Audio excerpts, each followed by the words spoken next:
What is going on, guys? Welcome back to the W.A.D.E Concept Podcast. A long, healthy, amazing weekend of sports. We had basketball, doubleheader since the last podcast anyway. We had college football, which we're going to get to. We had MMA, and then we had some news regarding the combat sports scene, I guess, that I'm going to have to address. So hold on for that one. But yes, a wild weekend of sports, and we're going to get into it. But guys, before we do that, make sure you drop a like and a subscribe at the W.A.D.E Concept, where you get all of your basketball / college football / wacky MMA, other combat sports, miscellaneous stories, everything that you want and need, and you want to be notified so you can get all the latest and greatest sports news here at the W.A.D.E Concept, where we are debating everything. Let's go.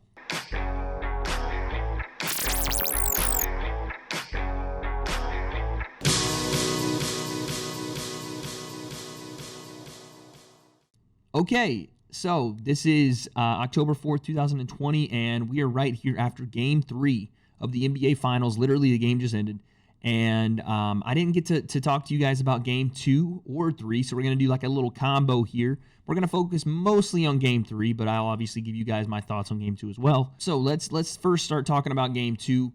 The Lakers went up and kind of stayed up for a healthy margin in that game and ended up winning that game by 10 points. Anthony Davis, again, a monster game in Game 2, dropping another 30-plus game with 9 rebounds behind it. LeBron doing the same. So you're looking at two dominant players through Games 1 and 2. And this series, guys, honestly, I picked it in 6, and it looked like people were starting to get the brooms out and starting to play the song Closing Time, because the window was closing for this Miami Heat team and Jimmy Butler to make this a series. It looked like it was going to be a sweep. And then Game 3 happened. Let me tell you guys something. I have seen many great finals performances in my lifetime. And even from some people in this series, obviously LeBron coming back from 3-1 to beat the Golden State Warriors in 2016.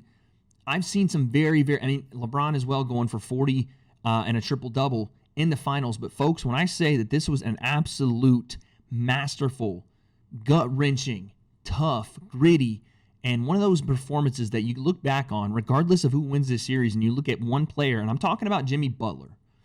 Jimmy Butler tonight, Game 3, this looked like a foregone conclusion. This looked like the Lakers are going to go in, win Game 3, win Game 4, like I said, get the brooms out, sweep up the dust, and we'll go to next year. Well, Jimmy Butler wasn't having it, folks. He not only got started himself, he was getting to his spot. To be fair, he is really hard to guard in the low paint, and that's for anybody. Bron guards 1 through 3. It's hard to guard him in the low paint, especially if you're going to do it one-on-one, and the Lakers did that all night. They rarely doubled this guy.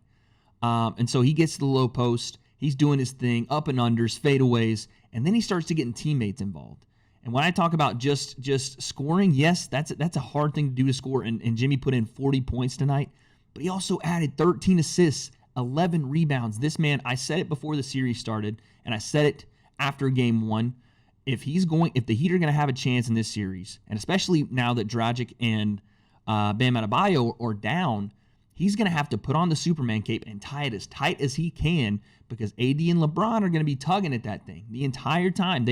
It's been, like I said, it looked like a foregone conclusion, and I'd be damned if Jimmy Butler didn't put on that damn Superman cape, toss the Clark Kent glasses, rip off the three-piece suit, and he's got the S on his chest. He leads this team to a 115-104 victory. Let's talk about it. So the Lakers were very sloppy tonight.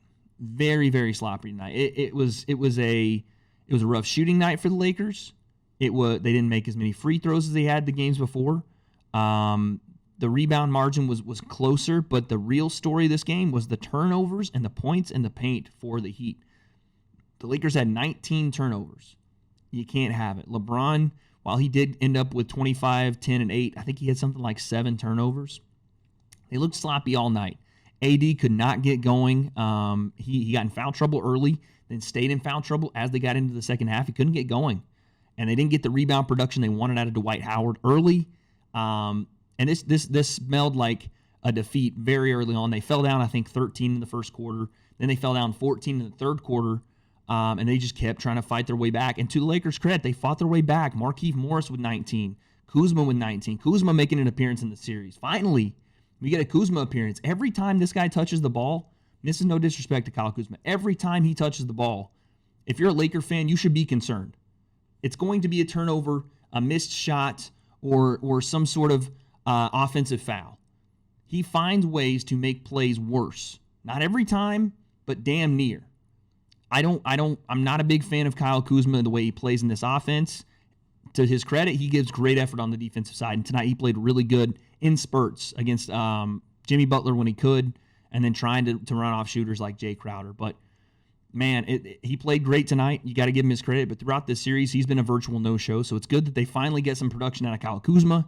Markieff Morris, another guy coming off the bench, with 19 and 6. That was huge. And if the Lakers would have won this game, the series, it's over, right? It's over. And I still think this is a gentleman's sweep. I still think this is a 5-game series. I changed my course after the 2 injuries to the Heat. I still think this is a 5-game series. But listen, if Jimmy Butler, and to be fair to the Heat, he's going to have to play like that every single night for them to have a chance. He's going to have to play like that. They're going to have to rebound the ball better like they did tonight. They didn't win the rebound battle, but they hung in there. I think it was 43, 38, or 37. They hung in there. And then they got everybody involved. Kelly Olynyk, last 2 games, 24, and now 17 tonight. Tyler Hero struggled most of the game. The fourth quarter, he stepped up huge, 17. Duncan Robinson put in 13. But really, the story starts and ends with number 22 in black, and that is Jimmy Butler. It wasn't just that he was willing his team to victory. Every time he went to the rack, it seemed like that he was getting fouled. And not fouled easy. He was getting fouled hard. Like these were not, flagrant fouls, but these were tone-setting fouls by the Lakers to be like, you're not going to do this all game. And he continued to do it. And it wasn't, we were midway through the fourth quarter, and he was fresh as a daisy. He was out there grinding. Now, granted, Jimmy's younger, and it's his first time here in the finals, but the performance he had tonight is got to rank up there with one of the best I've ever seen. He came to play. He would not let his team quit. Even when the Lakers not only closed the gap, but took the lead in the third quarter, he brought that team, put them on his shoulders, and said, I will show you where the finish line is. Just give me some water and a pep talk every now and then, and we'll get there. The man was on another level tonight. If that's not a star-making performance, I don't know what one looks like. And listen, we all know who Jimmy Butler is. We all know he's a dog, right? He'll take the challenge. He's not afraid of anyone. But tonight put him on the map as a superstar of the highest caliber. Because he's been a star, right? He's been a star. There was the rumors about him in Philly, about him being locker room, whatever. This guy's just competitive. He's a competitive dude. And some people, listen, the whole phrase, some people are built different. This guy's built different. He wants to win so bad.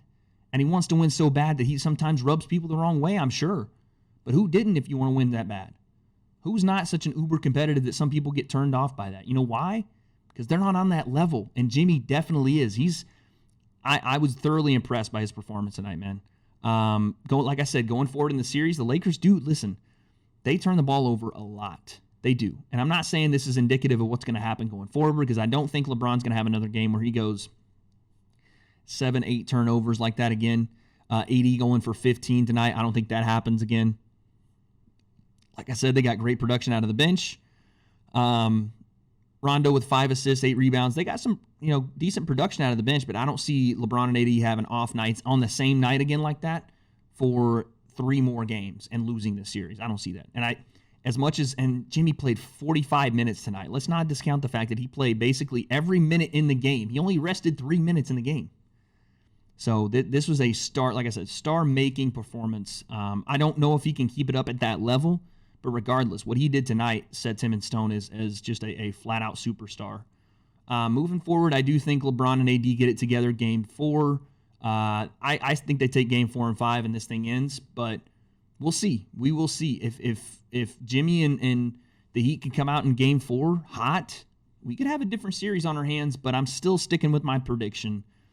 The gentleman's sweep, 5-game series. LeBron's got to take care of the basketball. They got to get on the same page. AD cannot get in foul trouble early, and it's a good strategy by the Heat to try to go at him in the post. I thought the Myers-Leonard play, or the Myers-Leonard substitution for him to be starting in this series, was a good move for Spoelstra. I really thought that he brought some energy, especially early in that game, on the defensive side as well. So, and he can knock down the outside shot too. So can Olynyk. We've seen this. He's got 17 and then 24 in game 2. So this Heat team, they're scrappers, and they're led by the junkyard dog. They're led by the biggest dog in the lot, Jimmy Butler, man. What an effort from him. Again, a star-making performance, 40, 13, and 11 on 45 minutes played. Wow. That's all I can say. Wow. We're going to see what happens the rest of this series. The Lakers, it's on you. Okay, so this is the part of the podcast where I eat a little bit of crow. I did not expect the college football week, 5, to go the way it did. Week 2 for the SEC, but week 5 for everybody else. I was thoroughly wrong in some cases. In some cases, I was right. But man, oh man, let's talk about it. So we're going to stick mostly with the SEC. I'll tell you guys some of the big upsets. Obviously, Texas losing to TCU. That's a huge upset at home. Obviously, other than that, there weren't a ton of big-time upsets this week. But in the SEC, man, we had another wild week. So let's talk about it. Now, we went into this week thinking, okay, the top tier of the league are going to blow out the bottom tier or blow out the kind of disparity between the two, which did kind of happen. But then we thought, okay, some of these closer games, we might find some upsets here. And for the most part, we would have been right. But then you take a look at this Georgia and Auburn game, and holy cow, were we wrong here. Georgia and Auburn go at it, and folks, there's not really much else to say, but Georgia looked pretty damn good. They look damn good, and I questioned their offense in week 1. They kind of sputtered out of the gates, couldn't get going, and that wasn't the case here. They jumped on Auburn early. They won this game 27-6, and it was a defensive absolute spectacular performance. Their front four is vicious. They get to the quarterback time after time. Bo Nix was running for his life between the hedges. So this was a really, really big-time performance, and we all know that Tennessee's got Georgia this week. So we're going to get into that preview in our next podcast. I'm going to save some stuff there, but we'll just say that Georgia looked very impressive. Offense impressed me. The way they run the ball, they didn't run the ball like that in week 1. They didn't run the ball that effectively and that efficiently with the two-back system in week 1 that they did against this Auburn defense, who, to be fair, in week 1 didn't look terrible. They looked okay. Now, Kentucky scored some points, but they didn't look like this. I mean, Georgia just basically had a track meet in that first half against this Auburn defense. So this is what we talked about in week 1, where teams were probably feeling out, where they were. A lot of these teams haven't scrimmaged. This is the whole 2020 thing again coming back to us. A lot of these teams haven't scrimmaged. So this is really their second live action that they're getting. And Georgia definitely proved that week 1 was a little bit of knocking the rust off and getting back into the flow of things, because week 2, they look damn good. Still some questions, in my opinion, at the quarterback position. What happens if because it doesn't look like they're set on a guy, and if they are set, the guy they have is very inexperienced. So we're going to see exactly, what the experience level comes to when they have to play in these bigger games time after time after time. Stetson Bennett with 240 yards and 1 touchdown. But again, it was the running game for me that really stood out. Zamir White with 88 yards on 19 carries, 2 touchdowns. Bo Nix just struggled to get going, man. That offense just sputtered. But unfortunately, Georgia's defense is very, very good. Again, their front four, that defensive line, very impressive. They got Tennessee this week, and I cannot wait to talk about that one, because I think I'm gonna shock a lot of people.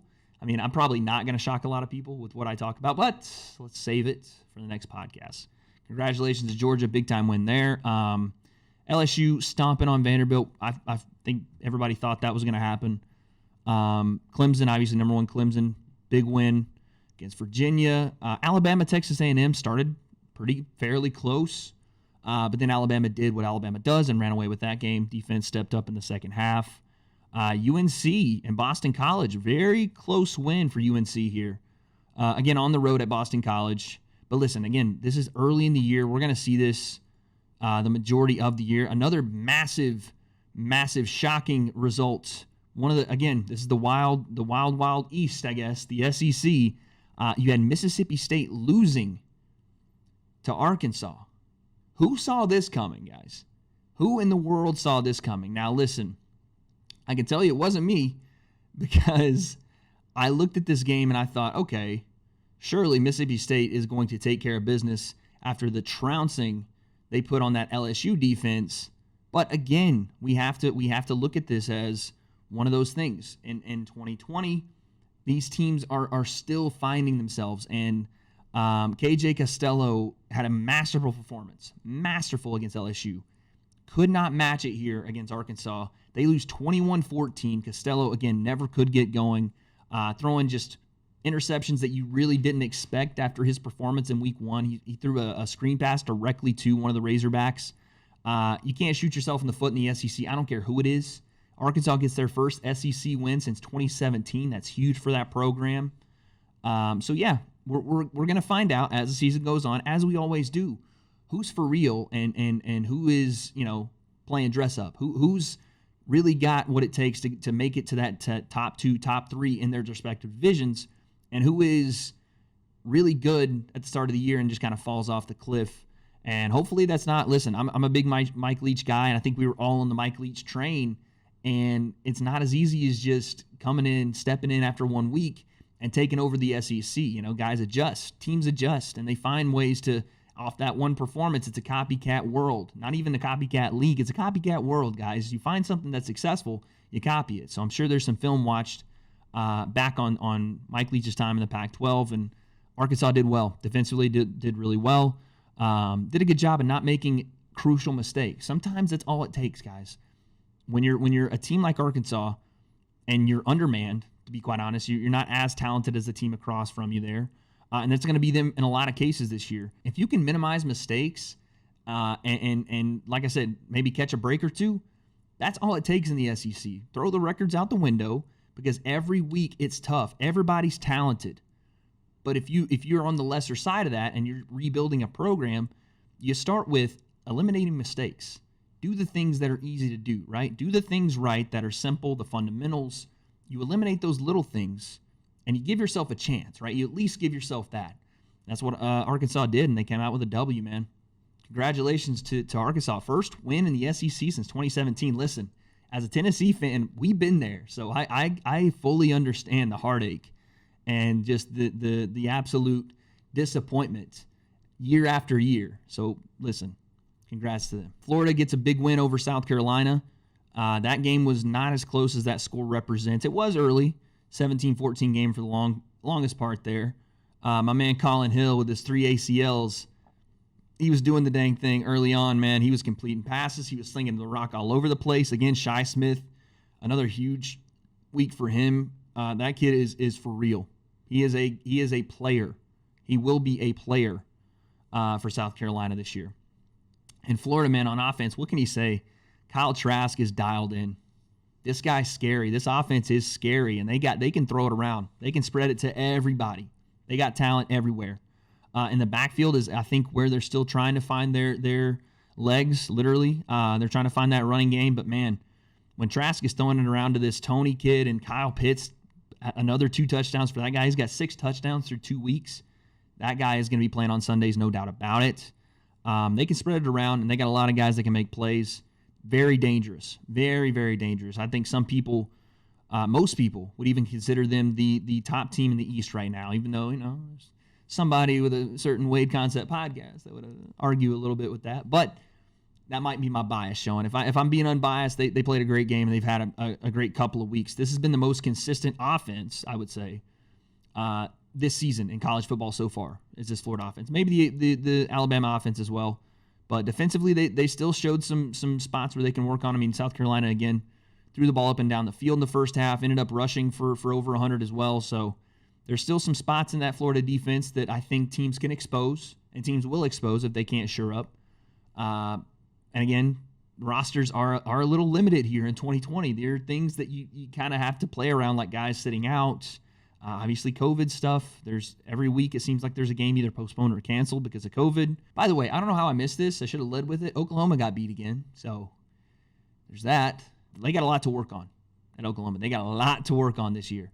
1 and 2 out of the gates. That's not even tripping out of the gates. That's tripping, falling, scraping your face on the ground, trying to bandage it as you're trying to hurdle the next thing and falling again.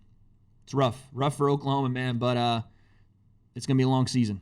And then we finally get to what I wanted to talk about most today on the podcast. My Tennessee Volunteers with an absolute trouncing of the Missouri Tigers. Again, I was wrong about this one. I thought this game was going to be a lot closer based off the offensive production I saw from Tennessee in week 1 and Missouri's ability in some cases to handle the run on defense and turn around and score some points in spurts. Again, it was against Alabama. Hard to judge a team against Alabama when they're Alabama. So I thought this was going to be closer. I predicted it to be 27-20. Tennessee wins this game 35-12. And man, it started with exactly what we wanted it to start with, the run game. We get Cade Mays back right before, I think the day before kickoff. I don't remember. I think it was either Thursday or Friday.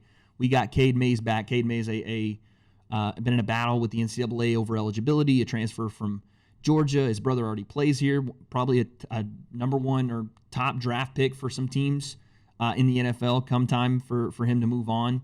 So this was a big-time get for us, and it showed immediately. 2 running back system. Eric Gray, this kid is a flat-out stud. A flat-out stud.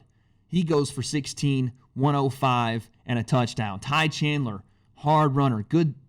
He has great one-cut vision. Same with Eric Gray. Eric Gray has the scat back shifty ability with also the combo of being durable, the speed to get into the end zone off a screen pass, making a move on one guy and getting up the sideline, but the durability to handle 16 carries and average 6.6 on those. Ty Chandler, great one-cut ability. Puts those shoulder pads down, and he'll take you with him. He will take you with him. And then we had Jabari Small make an appearance. 4 carries, 27 yards there. It started with the big hog mollies up front, and it started with the run game. We went for over, I think, 250 on the ground. Jarrett Giarratano, I don't want to say surprised me, but he played very well. And you got to give this kid credit for as much as guys like myself and some people in the fan base or across the country get frustrated with this kid because he's so inconsistent from game to game. Today, it was a good day. It was a great day for Jarrett Giarratano. Now, the numbers aren't going to reflect him having just an all-star performance, 14 of 23, 190 yards and a touchdown, but he didn't need to. And that's the key of what Tennessee fans are talking about. He will have to win some games, right? He'll have to win a game for us here or there. But he was making smart decisions. He wasn't throwing it into double coverage. He wasn't allowing his team to be put in a bad position, his defense, to be put in a bad position in their own end and having to scramble out of that. He wasn't making some ill-advised decisions in the red zone. If there were check downs, he did that. If he wanted to pull it down, if he needed to pull it down and run, he did that. And on his throws, there weren't a lot of high ones. I counted maybe 1 or 2 that could have been thrown a little better, but who's not going to miss 1 or 2 passes? The kid was really good. Down the field, again, stretched the field with great down-the-field passing. But even in that 5 to 15 window, he was throwing on the dart. Hit Josh Palmer, hit Jalen Hyatt, Velus Jones Jr., another guy that you need to watch. Big-time prospect here. Was hitting everybody. And then, obviously, the screen pass to Eric Gray. The kid is so shifty, man.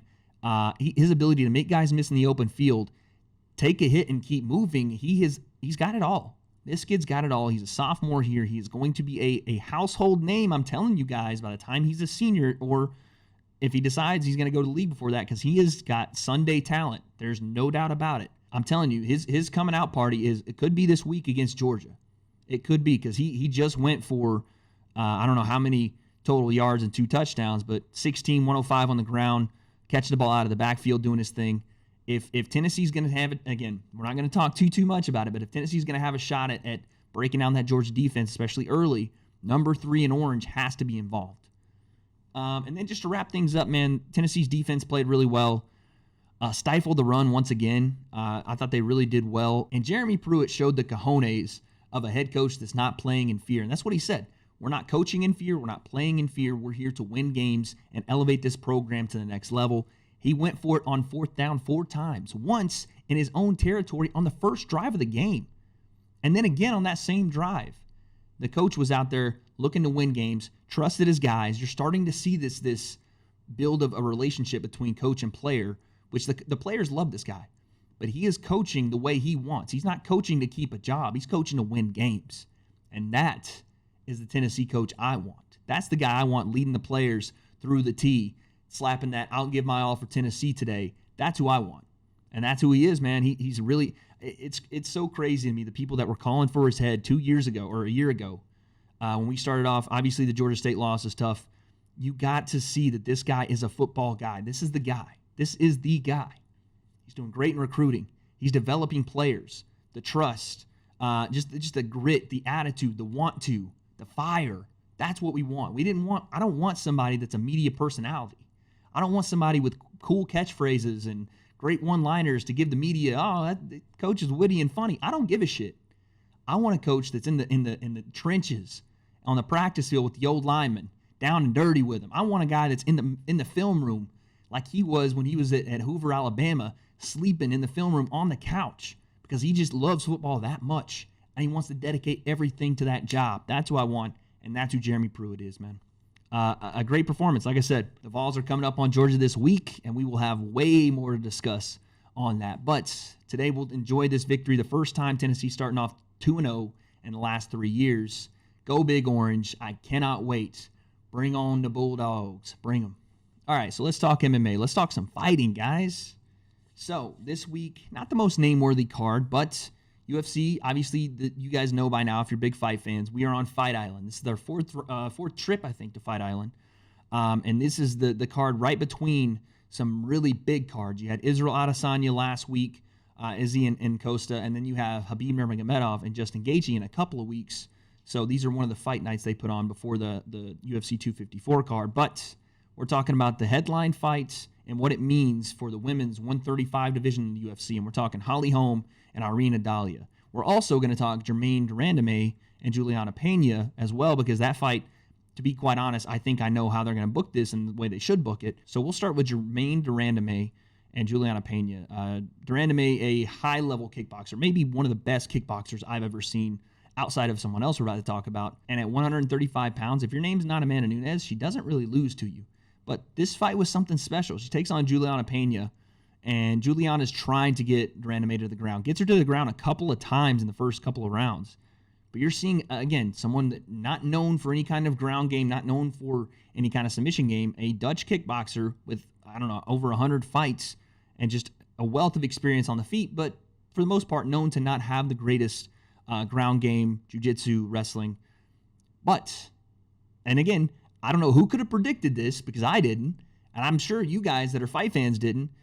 Late in the third round, Juliana Pena is fighting for these takedowns, takedown after takedown. And even in the second round, de Randamie looked like at a couple of moments she might have had a couple submissions in there. It looked like a Darce for a little bit, a guillotine attempt, and then she let go, got scrambled and got back to the feet. But in the third round, Juliana Pena shoots the double, leaves her head exposed, and Germaine de Randamie, I think in her first submission victory, gets a guillotine, and Pena doesn't tap, she goes flat. De Randamie with a tight squeeze, and she gets a submission victory. Again, I could be wrong here, but I think it's her first submission victory, at least in the UFC. That is a huge, huge notch in her belt, because if you watched her versus Amanda Nunes a couple of months back, or it was longer than that, but a while back, you saw that the gaps between them were that de Randamie looked really good on the feet, and Amanda makes a lot of people look dumb on the feet. She head kicked Holly Holm and knocked her out. She overhand right to Cyborg, knocked her out. So she's put girls down time after time, and de Randamie was doing well. She was not only holding her own, but I would say winning that fight on the feet. But Amanda Nunes is smart, and she's a complete fighter. She takes de Randamie down and doesn't let her up, and scores points, some nasty elbows from the top. She's a black belt in jiu-jitsu. People forget about this. And so Amanda won that fight. But now we're seeing a development, an evolution maybe in de Randamie. And we've seen that with fighters over years and years of trying to train on something they hadn't really trained for a long time. We're seeing it with Izzy now. Israel Adesanya his takedown defense is some of the best at the 185 division. And people are like, why aren't they just taking this guy down? They can't. Not only are they the fear of the knee or the kick or whatever, but his takedown defense, even if he gets taken down, Kelvin Gastelum took him down, he popped right back up. Derek Brunson tried to take him down. Fast hips, double unders, use the fence, slide away. He has the tools there. And even off his back, he almost tapped Kelvin Gastelum with a triangle off his back.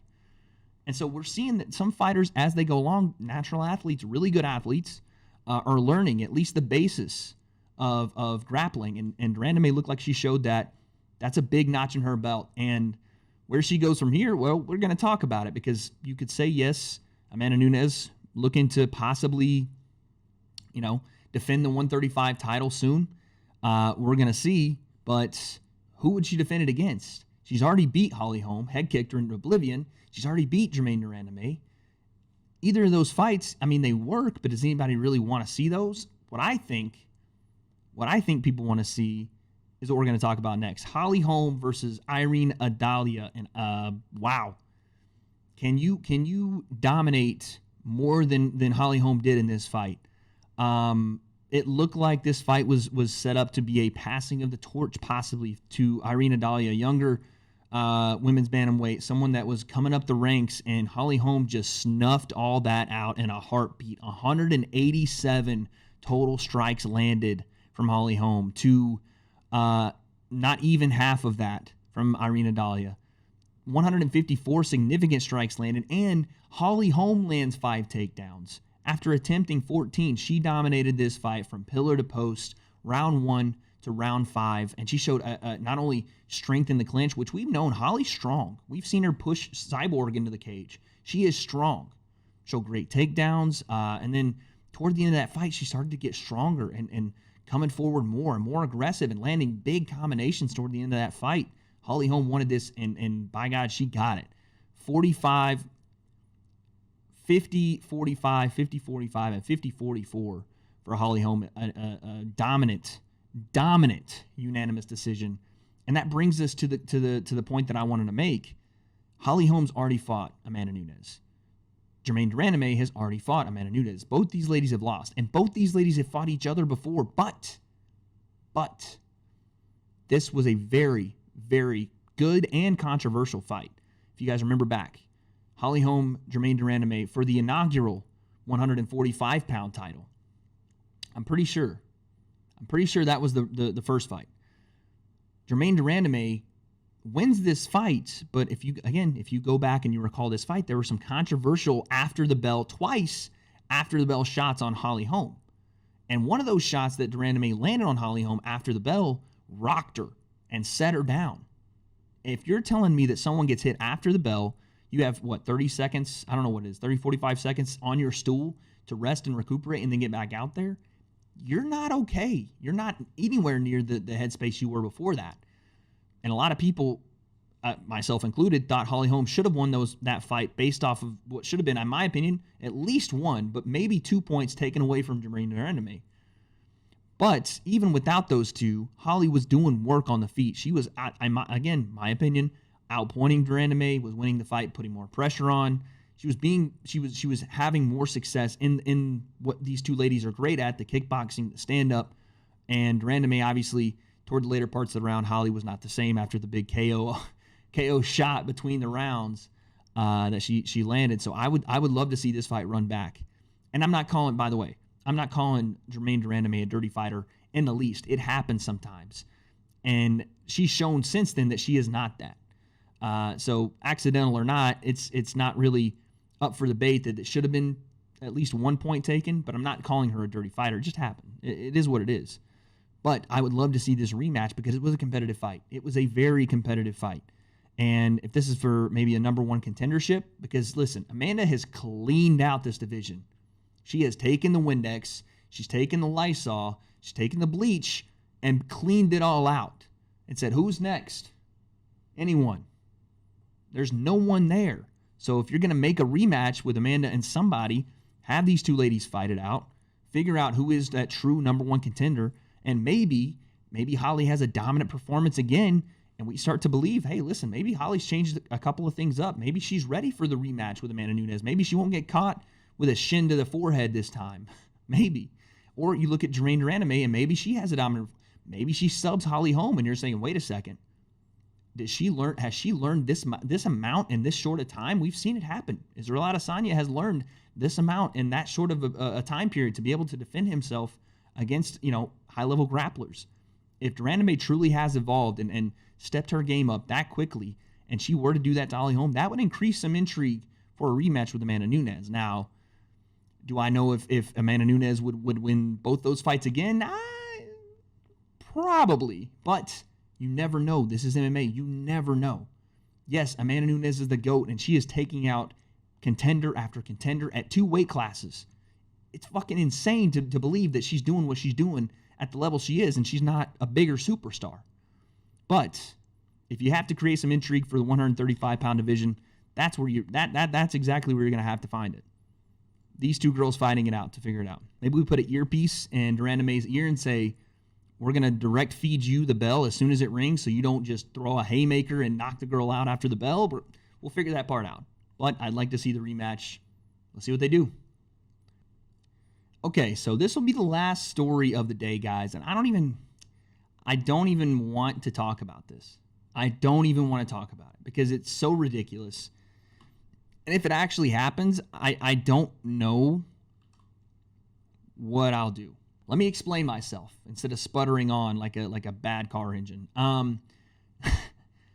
Apparently, the YouTuber Logan Paul, who we've talked about on this channel, has been into fighting. We covered his KSI fight. We've covered Jake Paul's fight with a Nissan Gib. We're fully in this. The YouTube fighting thing, I wanted to keep myself separated from it.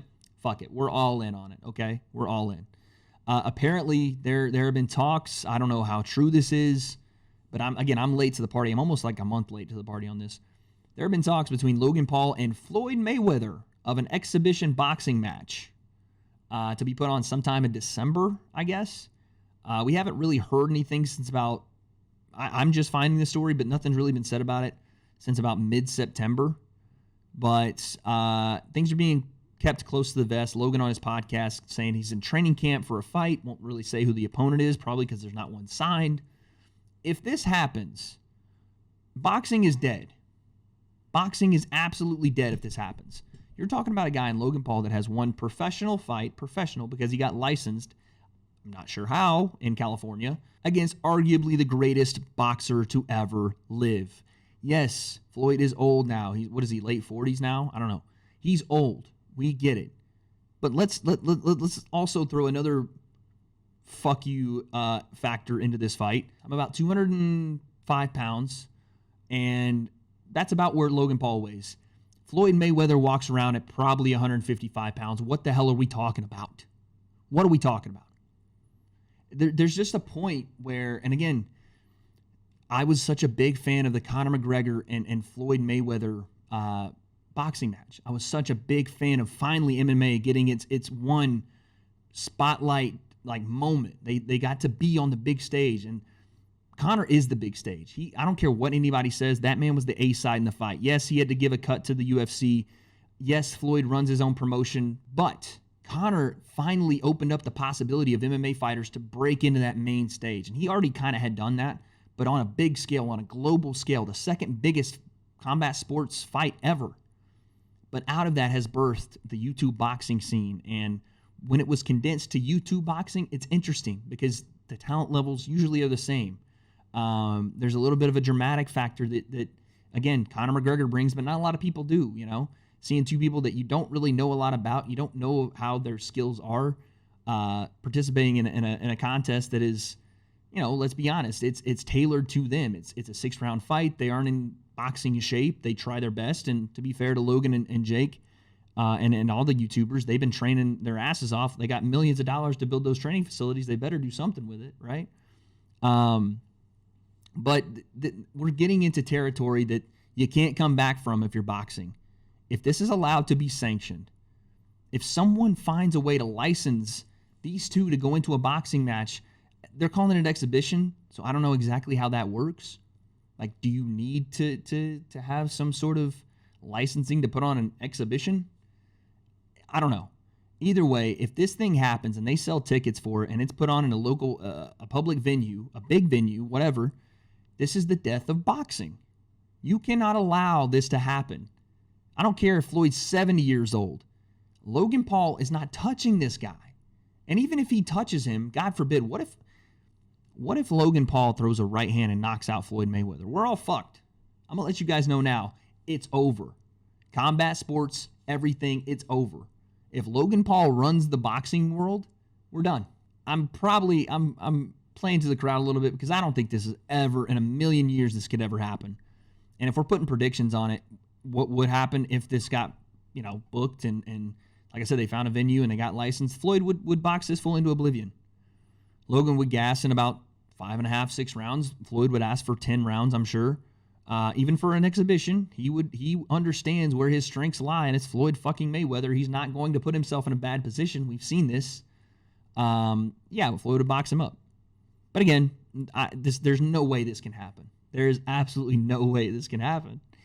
I wanted to talk about this story because, again, we've covered Logan Paul and Jake Paul. Another thing I kind of want to point out is these guys, I don't know, they look good for the time that they've been boxing. Jake Paul has decided he's a boxer now. I think he's fighting Nate Robinson as well. I've never seen Nate Robinson box. Again, I don't know how these guys get licensed. But as long as they've been training, and again, credit to them, they've put in the work, they put in the hours, they've worked with some high-level guys, and they've gotten better. I think Logan's a really good natural athlete. I think he is far and away the superior boxer to Jake. I think if they get in, they're close in weight. I think if they get in a ring together in a backyard or somewhere with a small venue, Logan wins because he is the better, superior athlete, boxer, in my opinion. Now, if you put them in Staples Center and sell it out, Jake versus Logan, Jake will beat him. Logan has this weird issue with, again, he's one of the biggest YouTubers in the world, but that doesn't reflect a live audience. And a live audience is not a camera that you stand in front of and make vlogs and then send it out and then you get the feedback. It's feedback right in your face, right then, right there. And Logan gets that feedback and he shrinks. It happened to him twice. Happened in the first KSI fight, and it damn sure happened in that second KSI fight. Sickness, whatever he was making that excuse about. Some people are not made for that big stage, and I think Logan's one of those guys, as much as he doesn't maybe want to admit it, and he doesn't really have to admit it. He's getting paid bank to do it. But you can see it. And people that have competed, and he's competed, people that have competed in front of large crowds, you can see it when a guy is shrinking under that, and he did. So I think the more likely scenario would be Jake fighting his brother Logan. And I think Jake would beat him in a big stage like that. Jake doesn't seem to have any nerves. He performs. He comes out and performs. The guy, you might not like the guy, but he comes out and puts on a show and he performs. Now, what I was going to say is, for as long as they've been training and the strides they've made, these guys are beatable, man. They really are. And I'm not going to do the whole thing where I campaign again for a fight versus Logan or Jake. Listen, I am scraping the bottom of the barrel with the YouTube shit. They have nothing to gain and everything to lose from taking on a guy like me. Nothing. And it would never happen in a million years. But the competitor in me sees that and is like, for them to be training for going on 2 years now, there's not a lot of improvements that I'm seeing. And they don't look very good. They don't. In the small amount of time that I've trained, I would say, one, yes, I would have to work on my conditioning a lot. But the skill sets aren't much different. Listen, all I'm saying is if these two need sparring partners in Logan's case, he's going to be fighting Floyd Mayweather, or Jake's case, he's going to be fighting a former slam dunk contest champion, sign me up. I'll come to LA. I will. But I'm going to have a contract that says I can independently film this sparring session so we don't get any kind of doctored footage. You know what I'm saying? They cut it off right before Jake hits the mat or right before Logan pisses his pants because it's in front of more than 5 people. Let's just make sure we get that in writing. Legal team, can we? Yeah. Oh, I don't have a legal team. Oh, okay, cool. But yeah, there's no way this happens. I don't really know why I'm covering this story other than the fact that I feel like there's something coming down the line for Logan Paul, and YouTube is YouTube. So Got to cover the big names. Got to see what they're doing, man. Jake, apparently, like I said, is supposed to be fighting Nate Robinson at some point. But if this happens, boxing, I need you to listen, okay? I'm going to say this loud and clear. If this happens, if this gets sanctioned, boxing is over. You guys are a joke if this happens. That's it. Period. Okay. Wow. A big podcast today, man. Episode, what are we on? 32? 33? I don't know. Episode 32, I think. I just started the freaking podcast back. I don't even know what episode we're on. 32, I think.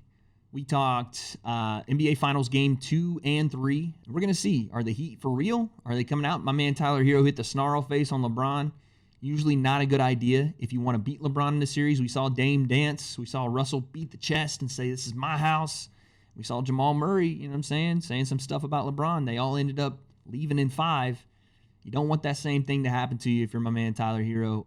Plus, he's a UK Wildcat, so double loss there. But we're going to see. We're going to see. Can the Heat make this a series, or do the Lakers turn this around and win this thing? Like I said, gentlemen's sweep in 5. Who knows? But we also talked SEC football, man. Again, crazy things. College football, really. Crazy things happen. And Texas goes down. Oklahoma goes down. Mississippi State goes down. Georgia, big-time win over Auburn. My Tennessee Vols, huge win over Missouri. We got Tennessee, Georgia. I can't wait to bring you guys predictions and my feelings as to what's going to happen in that game. And I feel pretty strongly about this. I know last week my predictions weren't as copacetic as they usually are. Sometimes, listen, the teams themselves, they got a little bit of a feeling out period to get into the year.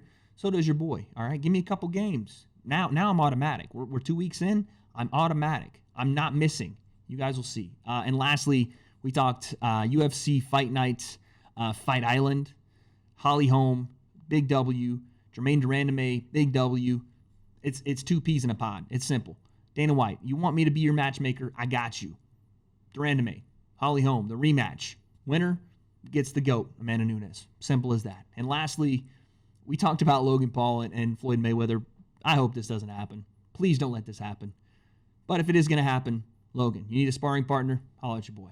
That's going to be it for me today. This is the Wade Concept Podcast, where we are debating everything. I will see you guys next time, later this week. Predictions, college football, NBA Finals, whatever the hell else. See you guys then. Peace.